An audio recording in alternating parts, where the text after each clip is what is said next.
అందరికి నమస్కారం. శివుడి యొక్క త్రిశూలం వెనుక ఉన్న ప్రాముఖ్యత ఏంటో ఇప్పుడు ఈ వీడియోలో చెప్తాను. పూర్తిగా చూడండి ఫ్రెండ్స్. పరమశివుడిని చూడగానే ఆయన చేతిలో త్రిశూలం కనిపిస్తుంది.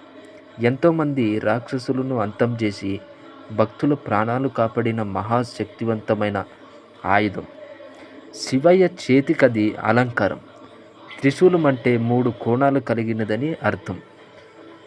సత్వ రజో తమో గుణాలకు ప్రతీకైన ఆ 3 కోణాలు పిడి దగ్గర కలుసుకుంటాయి. త్రిగుణాల ఏకత్వానికిది సంకేతం. యోగ పరంగా చూస్తే త్రిశూలంలోని 3 కోణాలు మానవ శరీరంలోని ఇడ, పింగళ, సుగమ్న నాడులకు సంకేతాలు. ఈ 3 నాడులు శిరస్సులో ఉండే జ్ఞాన కేంద్రం దగ్గర కలుస్తాయి. ఇదే త్రివేణి సంగం.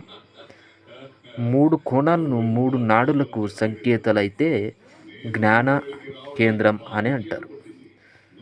వాటి ఏకత్వాన్ని త్రిగుణ సంగమాన్ని ప్రకటిస్తుంది. త్రిగుణాల ఏకత్వాన్ని ప్రకటించే చోటును పట్టుకున్న శివుడు నేని త్రిగుణాలకు అతీతుడని అనే సత్యాన్ని ప్రకటిస్తాడు. అంతేకాదు, భూత భవిష్యత్తు వర్తమానాలనే త్రికాలకాలకు, జాగృతు స్వప్న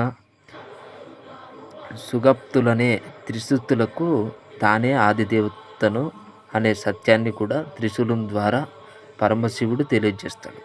అది దైవిక, అది భౌతిక, ఆధ్యాత్మిక తాపాలను త్రిశూలం పోగొడుతుంది.